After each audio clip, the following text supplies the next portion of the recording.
Hi friend, welcome to game of winning. आज के SmackDown के शो की शुरुआत में दिखता है कि शो पे ट्रिश स्ट्रैटस दिखाई दी। वो आके प्रोमो देती हैं। वो बोलती हैं ये जर्सी को देख के आप खुश हो रहे होगे, मुझे बस यही कहना है कि शुक्रिया लिलियन। कौन सा साल चल रहा है, रॉक वापस आ चुका है, ट्रिश स्ट्रैटस रेसलिंग करने वाली है एलिमिनेशन चैम्बर में, और यहाँ मेरे होम टाउन में ये सब हो रहा है। इससे बेहतर कुछ नहीं है। रेसलिंग के बारे में सबसे अच्छी चीज़ मुझे जनरेशन गैप लगती है। जनरेशनल इम्पैक्ट की बात करें तो कल रेसलिंग होने वाली है। हो सकता है हिस्ट्री में पहली बार मेरे बच्चे मुझे रेसलिंग करते हुए देखें। वहाँ मेरा बच्चा है, 25th एनिवर्सरी है मेरी। वापस आके आज के रेसलर के साथ मिलना जुलना उठना बैठना हो रहा है। मैं बहुत ज़्यादा एक्साइटेड हूँ टीम अप करने के लिए जो इस डिवीज़न को आगे लेके जा रही है। अब ट्रिश स्ट्रैटस टिफनी स्ट्रैटन को इंट्रोड्यूस करती हैं। ट्रिश स्ट्रैटस कहती हैं कि टोरंटो आपसे एक सवाल पूछना पड़ेगा, कौन सा टाइम चल रहा है? ट्रिशी टाइम, साथ में है टिफी टाइम। ट्रिश स्ट्रैटस कहती हैं बहुत ही खास होता है जब आप कस्टम जर्सी पहन के मैच जीते हैं। टिफनी स्ट्रैटन कहती हैं कि हम पूरी तरह से तालमेल या टीम अप करने को तैयार हैं। इस तरह का टीम अप इसलिए है कि हम कल इन दोनों को हरा देंगे, यही टोरंटो में। तभी यहाँ चेल्सी ग्रीन की एंट्री होती है। चेल्सी ग्रीन आके बोलती है बोरिंग, किसी को भी नहीं सुनना है, वापस वापस। ठीक है, क्या तुम्हें पता है मैं कौन हूँ? मैं सबसे महान हूँ, बेस्ट हूँ, वुमेन्स यूएस चैंपियन, और ऑस्टिन मैथ्यू की तरह मैं भी सबसे बेस्ट हूँ, मैं जीतने वाली हूँ। ग्रीन कहती है ट्रिश, जिस मिनट पे मैंने इस घटिया टोरंटो देश को छोड़ा था तब से सब कुछ अच्छा हो गया मेरे लिए। मैं यूएस चैंपियन बन गई और मुझे प्राउड है कि मैं यूनाइटेड स्टेट्स के लोगों को रिप्रेजेंट कर रही हूँ। सोचो उसके लोग यहाँ से बेहतर हैं। टिफनी स्ट्रैटन चेल्सी ग्रीन से बोलती हैं कि मैं अमेरिका से हूँ, तुम मुझे रिप्रेजेंट नहीं करती हो। ग्रीन कहती हैं ये मेरा टाइम है, असली चैंपियन को बात करने दो, मम्मी की ज़रूरत नहीं है मुझे। टिफनी स्ट्रैटन कहती हैं कि तुम खुद को ज़्यादा समझ रही हो तो आओ दिखा दो, अभी लड़ते हैं। चेल्सी ग्रीन कहती है नहीं, मुझे नहीं लड़ना है। टिफ़ी कहती है ये अच्छा टाइम है, सबको दिखाना है कि निक ऑफिशियल कर दो इसको। ग्रीन कहती है निक ऐसा मैच मत करना, तभी रेफरी आ जाता है। अब हमें Tiffany Stratton versus Chelsea green के बीच एक मैच दिखा। दोनों एक दूसरे पर टूट पड़ती हैं। ग्रीन थोड़ा कंट्रोल बना लेती हैं बट टिफनी स्ट्रैटन पलटवार करती हैं, मोमेंटम अपनी साइड शिफ्ट करती हैं। दोनों बढ़िया दिखी इस मैच में। टिफनी स्ट्रैटन अब टॉप रोप पे होती हैं, मून सॉल्ट के लिए जाती हैं, तभी पाइपर चेल्सी ग्रीन को पकड़ के रिंग के बाहर खींच लेती हैं। ट्रिश स्ट्रैटस आके पाइपर पे अटैक करती हैं। टिफनी स्ट्रैटन दोनों पे मून सॉल्ट लगा देती हैं। अब टिफनी स्ट्रैटन चेल्सी ग्रीन को रिंग के अंदर डालती हैं, तभी नाया जैक्स और कैंडिस लेरे आके इन पे बुरी तरह से अटैक कर देती हैं। अटैक अब रिंग में होता है, तभी टिफनी स्ट्रैटन और ट्रिश स्ट्रैटस पलटवार करके नाया जैक्स को रिंग के बाहर करती हैं और नाया जैक्स कैंडिस लेरे को खींच के निकाल के ले जाती हैं। अब बैक स्टेज हमें सोलो सिकोआ, टामा टुंगा और जैकब फातू दिखाई दिए। वो आके बोलते हैं भाई पिछले हफ्ते क्या हुआ, गलती हुई समझे ना। सोलो कहते हैं हाँ गलती हुई है, और वो सब छोड़ो, तू बता एक क्वालिफाइंग मैच है यूएस टाइटल के लिए। हाँ मैं जानता हूँ, और जो पिछले वीक हुआ हमारा परिवार, यहाँ एक एग्जाम्पल देना पड़ेगा सबको, और इसकी शुरुआत आज होगी जब यूएस टाइटल के लिए क्वालिफाइंग मैच होगा, नंबर 1 कंटेंडर मैच होगा। जैकब तुम ये करो, तुम लाओ यूएस टाइटल फैमिली में, जो कुछ मैं कर रहा हूँ तुम समझो मैं तुमसे कितना प्यार करता हूँ जैकब। जैकब इसके बाद चले जाते हैं। अब हमें जैकब फातू वर्सेस आंद्रादे के बीच यूएस टाइटल के लिए नंबर 1 कंटेंडर मैच दिखा।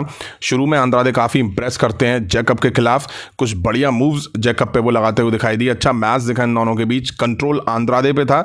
अब जैकब फातू ने तगड़ा पलटवार करा, हालांकि आंद्रादे ने घुमा के लात दी जैकब फातू में। डबल मून सॉल्ट जैकब फातू को आंद्रादे ने दी। अब जैकब फातू पलटवार करते हैं और बैक टू बैक मूव्स देके मून सॉल्ट देके मैच जीत ले जाते हैं और क्वालिफाई कर जाते हैं ट्रिपल थ्रेट मैच के लिए। अब हमें लॉस गार्जा वर्सेस स्ट्रीट प्रॉफिट्स के बीच मैच होना था। स्ट्रीट प्रॉफिट रिंग के पास आए, तभी पीछे से डीआईवाई ने स्ट्रीट प्रॉफिट्स पे अटैक करा। इनके बीच लॉस गार्जा भी घुस गए, फिर तितलियां आई उड़ती हुई, वो भी इसमें शामिल हो गई, फिर मोटर सिटी मशीन गन भी इसमें शामिल हो गए। सबके बीच ब्रॉल दिखा, जिसका जिस पे मौका लगा उसने उसमें मार दी। ऑफिशियल आके बीच बचाव करते हुए दिखाई दिए। अब बैक स्टेज कॉडी रूड्स और ड्रू मैकिंटायर एक साथ दिखाई दिए। ड्रू मैकिंटायर कहते हैं कि कॉडी रूड्स और तुमने सालों पहले हमने शुरुआत करी थी, हम दोनों काफ़ी आगे आ चुके हैं। तभी मैकिंटायर ने कहा कि रॉक को यह जानकर अच्छा नहीं लगेगा कि कॉडी रूड्स ने अपनी सोल पहले ही बेच रखी है। अब हमें ड्रू मैकिंटायर एक सेगमेंट में दिखाई दिए। वो आके बोलते हैं कट करो इस म्यूज़िक को, मैं ये सब नहीं सुनना चाहता। जॉन सीना तुम इतना लंबा जी लोगे, तुम अपने आप को एक विलन की तरह देखोगे। टोरंटो, आपको याद है रॉयल रंबल के बाद जॉन सीना प्रेस कॉन्फ्रेंस में बैठा था और अपनी ही डींगें हाँकने के बाद दिखा रहा था तुम कितने बड़े दोगले हो। सबने कहा है कि हम एलिमिनेशन चैम्बर के लिए क्वालिफाई हुए हैं, सबने मैच लड़े हैं, बट तुमने ऐसा कुछ नहीं कहा। जॉन सीना के बारे में बात करें तो कुछ नहीं होने वाला है। मैं ये सोचता रहता हूं कि आज का जॉन सीना 2010 वाले जॉन सीना के बारे में क्या कहेगा। कुछ ऐसे जोक जो हम बचपन में मारते थे। WWE को छोड़ के हॉलीवुड चला गया, ईगो के लिए वो WWE में वापस आता है, उसका टकला पीछे से दिखने लगा है। पॉलिटिकली बात करें तो तुम किसी का भी करियर एक झटके में एंड कर सकते थे। मैं वो दानव हूं जो तुम्हें एलिमिनेशन चैम्बर में दफन कर देगा। 2024 में काफी गलत हुआ मेरे साथ और आप लोग उसके लिए आवाज कर रहे थे। जब मनी इन द बैंक में जीता तभी डेमियन की यहां एंट्री हो जाती है। डेमियन कहते हैं काफी हो गया, तुम बस यही करते हो, हर वीक आके शिकायत, रोना, तुम इनसे दया चाहते हो बट ये देखते हैं। ड्रू कहते हैं ये मेरा दिमाग खराब नहीं है, मैं सच कहता हूं। डेमियन कहते हैं तुमसे अच्छी बात तो ट्रुथ करता है। सच्चाई ये है कि तुम्हें बुरा लग रहा है कि तुम जिस प्लेस पे हो इस कंपनी पे इतने सालों बाद भी। ड्रू कहते हैं मेरे साथ गलत हुआ। डेमियन कहते हैं तुम वर्ल्ड चैंपियन रहे, मनी इन द बैंक में तुम जीते, कैश इन की कोशिश करी, मैंने तुम्हें पिन करा क्योंकि सीएम पंक के साथ तुम्हारा ऑब्सेशन है। देखो खुद को तुम घटिया लग रहे हो, कल एलिमिनेशन चैम्बर में जीतना है और रेसलमेनिया में जाना है। मैं प्राउड फील करूंगा जब मैं तुम्हें पिन करूंगा। हम लास्ट टाइम इस एरिना में थे तो मैंने तुम्हें गिराया था, एक बार फिर आ जाओ मैं तुम्हें फिर गिराऊंगा। ड्रू मैकिंटायर कहते हैं ओके। तभी यहाँ सेथ रॉलिंस की एंट्री होती है। सेथ रॉलिंस आगे बोलते हैं काफी टाइम हो गया स्मैकडाउन में आए हुए, हम तीनों वापस आ गए हैं, तुम दोनों कितना मजा कर रहे हो, तुम्हें याद है मनी इन द बैंक। तो मैंने सोचा मैं भी यहाँ आ जाऊँ। कुछ बहुत खास यादें हैं उस रात से, कुछ अजीब सी रेफरिंग, सीएम पंक का वो पागलपन, और ये गधा नहीं होता यानी कि ड्रू मैकिंटायर, इसका हिस्ट्री का सबसे खराब कैश इन ना होता तो डेमियन मैं तुम्हें हरा देता। अब सीएम पंक की यहाँ पर एंट्री होती है। सीएम पंक आके बोलते हैं देखो ना अच्छा लग रहा है फ्राइडे को जिंदा टोरंटो में, कहाँ से शुरू करूँ? यहाँ कुछ लोग हैं जिनके साथ मेरा पर्सनल है, मैं तुमसे शुरू कर सकता हूँ। तुम कह रहे हो तुम वैसा ही फील करते हो जैसा तुम दिखते हो, तो तुम घटिया दिख रहे हो। मैंने तुम्हें पहले ही पकाया है, कल फिर पकाऊंगा। डेमियन मेरा तुमसे कुछ नहीं है बट तुम मेरे रास्ते में आओगे तो कुछ ले जाओगे। तुम ड्रू तुम तो मेरे से ऑब्सेस्ड हो। मैं जीतूंगा एलिमिनेशन चैम्बर, मैं जाना चाहता हूं रेसलमेनिया में, पागल हूं मैं उसके लिए। मैं तुम तीनों को हराता हूं तो मैं वो करूंगा। ये वो ड्रामा है जो यहाँ है, जो सोल खरीद रहा है और किसी ने पूछा कि मैं अपनी आत्मा बेचूंगा। ड्रू तुम रखते हो सोल, मैं बिलीव तुम चाह रहे थे मैं मर जाऊं। सेथ रॉलिंस टफ टाइम है तुम्हारे लिए, कल तुम हेल इन अ सेल वाले सीएम पंक से मिलोगे। कल जिसको लगता है कि नहीं आना है तो मत आना, जैसा जॉन सीना नहीं आया है। मैं समझ जाऊंगा तुम क्यों नहीं आए हो। सेथ रॉलिंस कहते हैं तुम नहीं जाओगे रेसलमेनिया, मेरी बॉडी खत्म हो जाए तब भी तुम नहीं जाओगे रेसलमेनिया। ड्रू मैकिंटायर कहते हैं बदला लेने के लिए तैयार हूं। सीएम पंक कहते हैं 10 बार मार चुका हूं, तुझे फिर मारूंगा। डेमियन प्रीस्ट कहते हैं ड्रू शिकायत मत कर, एलिमिनेशन चैम्बर के बात करना। तभी यहां जॉन सीना का फाइनली थीम म्यूजिक हिट होता है, लेकिन ये जॉन सीना की थीम पे लोगन पॉल एंट्री करते हुए दिखाई देते हैं। लोगन पॉल आके बोलते हैं क्या हुआ टोरंटो, तुम्हें क्या लगा जॉन सीना आ गया? कनाडा ये समझ जाओ कि जॉन सीना तो परवाह नहीं करता है, तुम उसे नहीं देख सकते लेकिन तुम मुझे देख सकते हो ना। दोस्तों हम फुल टाइमर हैं, हम यहाँ मेहनत करते हैं। जॉन सीना नहीं आता, सेलिब्रिटी स्टार है, सेलिब्रिटी रेसलर है वो। सीएम पंक कहाँ है? हे हाय किसी और से शुरू करते हैं।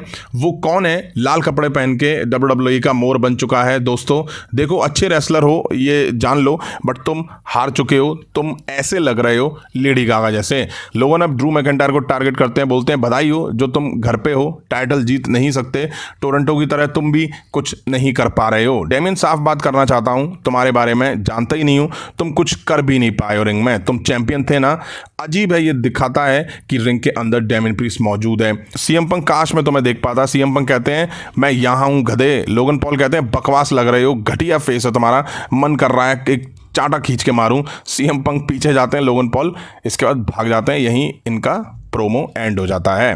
अब में Santos Escobar versus LA night के बीच यूएस टाइटल के लिए नंबर 1 कंटेंडर मैच देखा। अच्छी शुरुआत हुई इनके बीच, शुरू में दोनों एक दूसरे पर सबमिशन होल्ड लगाते हैं। सैंटोस ने एले नाइट को स्टील स्टेप्स में दे मारा।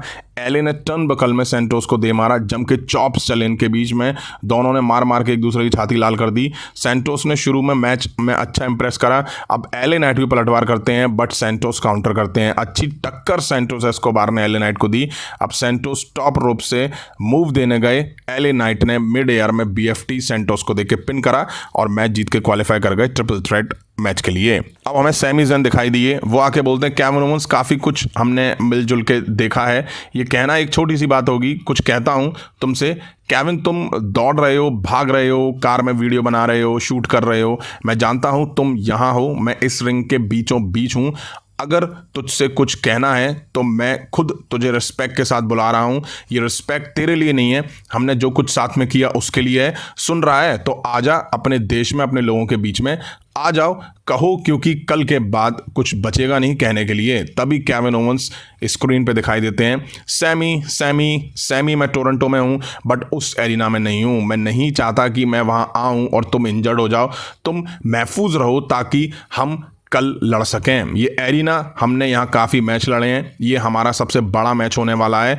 जहाँ हम एक दूसरे को फेस करेंगे। तुम लोगों को कह रहे हो कि मैं एक बैड हूँ, मैं बुरा आदमी हूँ, मैं बुरा आदमी नहीं हूँ। जो भी अभी तुम्हारे साथ हुआ है अभी तक तुम उसके लायक हो। एक चीज़ और क्लियर कर दूँ, एलिमिनेशन चैम्बर के बाद वो मैच ख़त्म होगा, तुम्हारा करियर एंड होगा, तुम व्हील चेयर पर आओगे और तुम पैसे नहीं कमाओगे अपनी फैमिली के लिए। मैं उनकी हेल्प नहीं करने वाला, मैं उन्हें तड़पता हुआ देखूंगा, ये सब तुम्हारी गलती होगी। सैमी ज़ैन कहते हैं, मैं वैसे ये कहना चाहता हूँ कि मैं जानता हूँ कि मैं टेंस फील कर रहा हूँ, मेरे पेट में अजीब सा लग रहा है, मैं उस वजह से टेंस नहीं हूँ, मैं नर्वस हूँ कि मैं तुम्हारा कल क्या हाल करूँगा, तुम्हारे फादर मदर उनका क्या होगा, तुम्हारी वाइफ बच्चे वो सब मुझे माफ़ नहीं कर पाएंगे। मैं तुम्हें बता देता हूँ, अगर वो मुझे माफ़ नहीं भी करते हैं तो मैं रेडी हूँ उस बात के साथ जीने के लिए, मैं तुम्हें ख़त्म कर दूंगा। केविन ओवेंस कहते हैं, जानते हो एक ही चीज़ बची है अब, ये कहने के लिए मिलते हैं कल एलिमिनेशन चैम्बर में। आओ मैं ब्रॉन स्ट्रॉमैन वर्सेस कार्मेलो हेस के बीच US टाइटल के नंबर 1 कंटेंडर के लिए मैच देखा। ब्रॉन स्ट्रॉमैन ने मैच शुरू होते ही धोना शुरू कर दिया, रिंग के बाहर टक्कर दी कार्मेलो को, तभी यह टामा टोंगा की एंट्री हो जाती है। पीछे से सोलो सिकोवा चेयर से ब्रॉन स्ट्रॉमैन पर अटैक करते हैं, हालांकि ब्रॉन स्ट्रॉमैन को कुछ होता नहीं है। ब्रॉन स्ट्रॉमैन उस चेयर से सोलो को ही मार के ढेर कर देते हैं। टामा टोंगा को ब्रॉन स्ट्रॉमैन उठा के अनाउंस टेबल की तरफ उछाल देते हैं। अब ब्रॉन स्ट्रॉमैन रिंग में आते हैं, कार्मेलो चेयर मैट पे मार के ब्रॉन स्ट्रॉमैन के साइड फेंकते हैं। रेफरी को लगता है कि ब्रॉन स्ट्रॉमैन ने चेयर से कार्मेलो पे अटैक करा है, मैच वहीं डिस्क्वालिफिकेशन की वजह से रेफरी रोक देता है, मैच एंड हो जाता है, विनर कार्मेलो बन जाता है। इसके बाद ब्रॉन स्ट्रॉमैन टामा टोंगा को रिंग में ढेर कर देते हैं। अब हमें Jacob Fatu versus LA Knight versus Carmelo Hayes के बीच एक ट्रिपल थ्रेट मैच दिखा US टाइटल के नंबर 1 कंटेंडर के लिए। मैच शुरू होते ही एले नाइट जैकब फातू पे टूटे, मेलो एले नाइट पर अटैक करते हैं, जैकब हटा के मेलो को एले में मार देते हैं। बढ़िया मैच देखा इन तीनों के बीच। कार्मेलो जैकब से बचते हुए दिखाई दिए बट जैकब छोड़ने के मूड में नहीं थे। एले और कार्मेलो की हालत जैकब फातू ने खराब करके रख दी इस मैच में।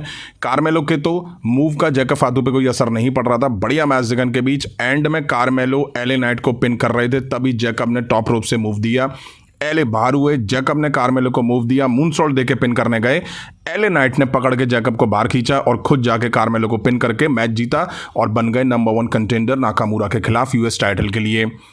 अब हमें बैक स्टेज सूट बूट वाले चैंपियन कॉडी रूड्स टाइटल लेके घूमते दिखाई दिए, तभी बैक स्टेज पंक मिल जाते हैं। पंक कहते हैं, उसे तुम्हारी सोल चाहिए, पहले तो ये बताओ इसका मतलब क्या है, और कॉडी रूड्स तुम पहले से ही टॉप पर हो, वो तुम्हें और क्या देगा, मैं तो ये चाहता हूं कि तुम रॉक के ऑफर को ठुकरा दो। एंड में CM पंक एलिमिनेशन चैम्बर मैच जीतने का दावा भी करते हैं। अब हमें कॉडी रूड्स दिखाई दिए, माइकल कोल उनका रिंग में इंटरव्यू लेने खड़े होते हैं। माइकल कोल कहते हैं, कॉडी सीधी बात करते हैं, एलिमिनेशन चैम्बर 6 सुपरस्टार, एक मौका और उन्हें मौका मिलेगा रेसलमेनिया के मेन इवेंट में टाइटल के लिए, और 24 घंटे से भी कम समय बचा है, तुम्हें एक डिसीजन भी लेना है, क्या तुम अपनी सोल रॉक को बेचोगे। कॉडी रूड्स, तुम्हारे पास कंपनी छोड़ने का दम था और इन्हें तुमको वापस लाना पड़ा, तुम एक बड़े सुपरस्टार हो, तुम इन फैंस को रिप्रेजेंट करते हो, तुम अपने फादर की लेगेसी आगे बढ़ा रहे हो, अगर तुम ऑफर को एक्सेप्ट करते हो तो तुमको सब कुछ मिल सकता है, तुम्हें काफ़ी पैसा मिल सकता है, तुम कॉर्पोरेट चैंपियन बन सकते हो, तुमको किससे लड़ना है वो तुम खुद चुन सकते हो, वो तुमको बोर्ड का पार्ट बना सकते हैं, तुमको छोटे सिटीज़ में नहीं लड़ना होगा और यूरोप के टूर को मिस कर सकते हो, क्या तुम अपने घर फैमिली के साथ टाइम बिता सकते हो। एक सेकंड रुको, तुम्हारे लिए कुछ गिफ्ट आया है। स्टेज एरिया पर एक शानदार पिकअप ट्रक आता है, कॉडी रूड्स के पास जाते हैं, तभी स्क्रीन पर रॉक दिखाई देते हैं। रॉक बोलते हैं, आहा Cody, SmackDown Toronto, the Rock आ चुका है कनाडा प्राइवेट जेट के साथ खड़ा है रॉक। ये बड़ी रात होने वाली एलिमिनेशन चैम्बर की हिस्टोरिक होगी। कॉडी डिसीजन लेगा, रॉक और कॉडी बात कर रहे हैं अपने पूरे हफ्ते के बारे में। कॉडी तोहफे को एंजॉय करो, मेरी तरफ से गिफ्ट, क्या ज़बरदस्त लोगो है उस पर तुम्हारा अमेरिकन मेड का। रॉक को भी गाड़ी चलाना पसंद है, खूबसूरत रास्तों पे ऑफ रोड भी कर लेना, डस्टी रोड्स पे। रॉक तुम्हारे डैडी से बात करता आया है, बात करी है डस्टी से, और फाइनल बॉस जानता है, फादर जानते हैं तुम सही डिसीजन लोगे। बिस्तर से नहीं उठोगे तो सपना कैसे पूरा करोगे। कॉफ़ी है, मलाई नहीं है तो क्या फ़ायदा। रॉक के पास सब कुछ है, सब एक चीज़ के लिए रुकेंगे। रॉक का म्यूजिक हिट होगा, रॉक हाथ फैलाएगा, तुम्हारे गले लगेगा और बनाऊंगा तुम्हें मैं अपना चैंपियन। तुम्हारे सपने सच करेगा, बेस्ट मोमेंट होगा तुम्हारे लिए। रॉक सब कुछ पूरा करेगा। तुम्हारी वाइफ से मिला, उससे भी कहा मैंने कनाडा में हिस्ट्री क्रिएट होगी, तुम अपनी सोल दोगे मुझे। बोर्ड का पार्ट तुम्हारे लिए एक गिफ्ट है, मैं इसे अपने साथ लेके घूम रहा हूँ। वो कॉडी रूट्स की बेल्ट दिखाते हैं। तुम ये जानते हो रॉक ये बेल्ट पहन के वर्कआउट करता है। ये वो डेट है जब तुम्हारे फादर चले गए थे इस दुनिया से, वो मेरे लिए हीरो थे। तुम आओगे, अपनी सोल दोगे, तुम मजबूर करोगे मुझे कि मैं तुम्हारे गले लगूं। यहीं आज स्मैकडाउन का एपिसोड एंड हो जाता है। शो ठीक ठाक था, 3 घंटे होने की वजह से शोज में बड़े बड़े लंबे लंबे प्रोमो दिखते हैं, इसलिए वीडियो बड़ी हो जाती है। कोशिश रहती है मेरी कि सब लाइन कवर करूं। पसंद आए तो लाइक जरूर करना। अब बात करें आज यूएस टाइटल के नंबर 1 कंटेंडर के लिए 4 मैचेस दिखाई दिए। कितने? 4 मैचेस एक ही एपिसोड में, और रिजल्ट क्या? LA night number 1 contender. अरे तो भैया इसके लिए 4 मैचेस कराने की क्या जरूरत थी? कसम खा के बताना आप लोग, आप में से किसी एक को भी लगा कि नंबर 1 कंटेंडर एलए नाइट नहीं कोई और होगा? मुझे नहीं लगा। मुझे पहले से ही पता था एलए नाइट और नाकामुरा के बीच फ्यूड चली रही है, अटैक हो रहे हैं, कन्फ्रंट हो रहे हैं। लास्ट वीक भी नाकामुरा ने एलए नाइट पर अटैक करा। इसके बावजूद नंबर 1 कंटेंडर कोई और होगा? बिल्कुल भी नहीं होगा। उसके बावजूद इतने लंबे लंबे मैचेस दिखाने का कोई फायदा नहीं रहा। मैचेस अच्छे थे, इससे अच्छा स्क्वैश मैचेस इन सुपरस्टार के बीच दिखा देते और एलए नाइट को डायरेक्ट नाकामुरा के खिलाफ मैच दे देते, क्योंकि दोनों के बीच फ्यूड दिख रही है। वहीं मेंस एलिमिनेशन चैम्बर के अपोनेंट की बात करें तो कम से कम प्रोमो वॉर तो दिखा इनके बीच, बट वुमेन्स एलिमिनेशन चैम्बर की पार्टिसिपेंट के बीच बहन चारा दिखाया जा रहा है। रॉक ने आके कॉडी को याद दिलाया सोल देने के लिए। चैम्बर में देखते हैं क्या होता है, उन्होंने ये बोला है। वहीं जका फादू ने काफ़ी इंप्रेस करा आज मैचेस में अपने दोनों में, लेकिन उनके हाथ कुछ लगा नहीं है। वीडियो अगर यहाँ तक देखिए, लाइक नहीं करी तो लाइक करें, चैनल पर नहीं तो चैनल को सब्सक्राइब करें। मिलता हूँ जल्दी नेक्स्ट वीडियो में। Thank you.